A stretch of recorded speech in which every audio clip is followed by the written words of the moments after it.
July 20th, Dillian Whyte takes on the undefeated Oscar Rivas. Now, this fight isn't really getting the attention it maybe deserves. Obviously, Oscar Rivas is undefeated, coming off a pretty, maybe not a showreel knockout of Brian Jennings, but certainly one that you would kind of see on the KO highlight clip. Now, I've kind of went back and forth with this fight. Initially, I thought it was very 50-50. I think even at one point I was edging Rivas, just based on, you're only as good as your last performance, so to speak. And I think that Dillian Whyte has definitely struggled with volume as he's progressing in his career. I think he's very conscious of gassing in his fights, and it's really limiting his output. To his detriment, I feel. I appreciate that he knocked out Chisora pretty much spark out cold, but he was behind on the points. Even with the point deductions, he was still behind on the cards, which kind of gives you an idea. You don't need to throw that much to outland or to outthrow Dillian Whyte in the way he's currently fighting. And I don't know how closely you guys follow, but he's still looking pretty big at the weight. I don't know how seriously he's taking Oscar Rivas. I hear that he's training hard. I hear that he's putting in the work. He's putting in the spars, but he still looks quite chunky, for historically speaking at least, which I don't suppose is going to add to his punch output in any way whatsoever. Having said that, I don't really think Oscar Rivas brings enough here. He himself is too low volume to trouble Whyte. I think that he started off by his own standards quite quick against Jennings. He has a surprisingly sharp jab. For him, he's quite a short, squat guy, very muscle bound.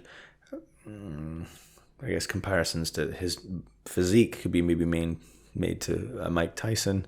The way they fight, of course, isn't comparable, but quite a squat heavyweight by heavyweight standards currently. But a surprisingly stiff jab that I think he can, if he remembers to throw it, he can utilize it against any heavyweight, especially against somebody who's of a similar height in Dillian Whyte. I think Dillian Whyte maybe has an inch or so on him, I'm not sure, but I don't think there's much. They look fairly similar. He started off quite well against Jennings, but middle rounds, the volume just wasn't there. He's just stood there in a fairly tight guard, not taking a whole lot, but not applying pressure. And I think that if he really wants to have a chance at beating Dillian Whyte, he needs to apply the pressure. Sensible pressure, but I don't think he has that either. He doesn't have it physically, or maybe maybe he's doubting his own tank to go that far and for that long. To me, it feels like a perfect fight for Dillian Whyte. It's slow-paced. Maybe it starts off quite quickly, but then it's going to kind of tail off, and you get the championship rounds, and maybe Oscar Rivas picks back up again. And of course, I'm sure we're very mindful of the fact that Dillian Whyte faded quite heavily against Parker late in the fight and was hurt really badly. I mean, he was almost out on his feet in the 12th round against Parker. But I can't imagine a scenario of Rivas. I mean, Rivas throws quite a mean left hook, actually. He throws a pretty good left hook to the body. He doesn't kind of get full rotation on the hips, but it's well positioned. It's just beneath that elbow. And if he's digging those in against Dillian Whyte, and Dillian Whyte isn't in perfect shape, something could happen. If he brings those arms down a little bit, and he throws, again, his punches can be quite straight. The way he finished Brian Jennings, all right down the pipe. A couple of hooks thrown in, but predominantly right down the pipe.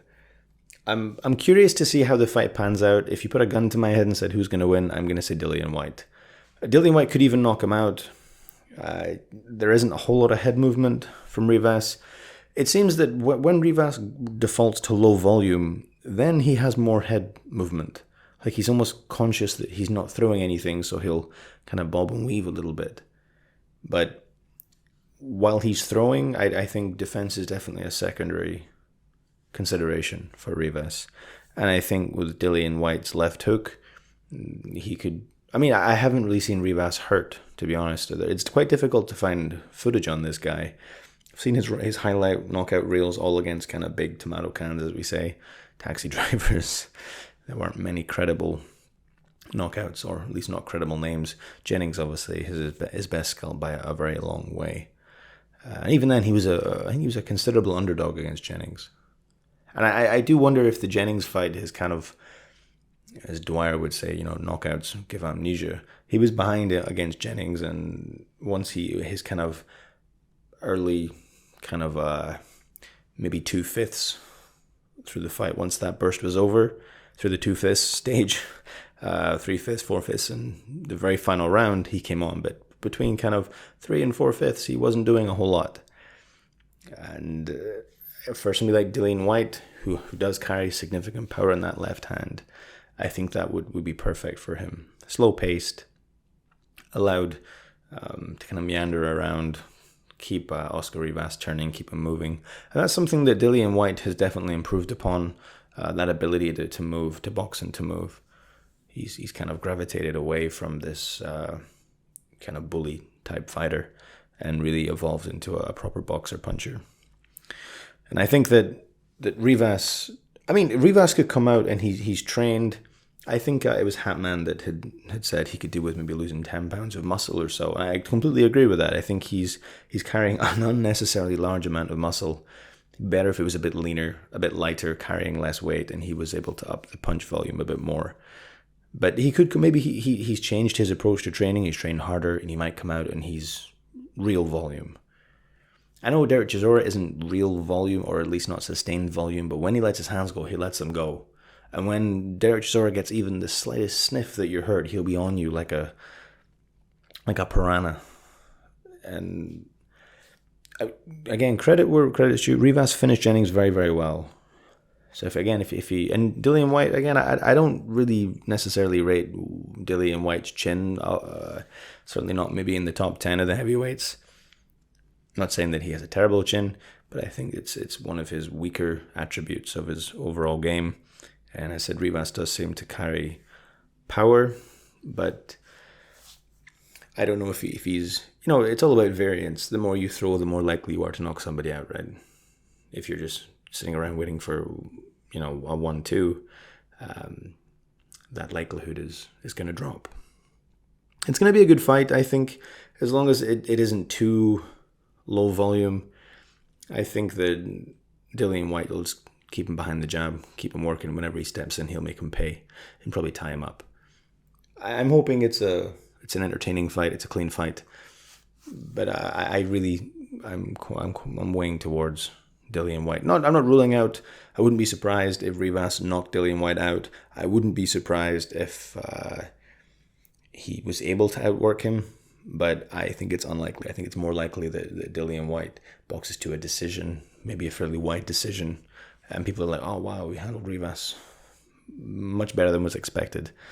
I think Rivas is being overvalued a little bit against his Jennings performance, and he was behind in the Jennings fight. But equally, Dillian Whyte was behind against Chisora, so it's going to be a good fight. But I do think that Dillian Whyte will edge it, maybe even by late KO if he lands one of those snap left hooks. But again, gun to my head, Dillian Whyte. Okay, folks, I'll catch you in the next one.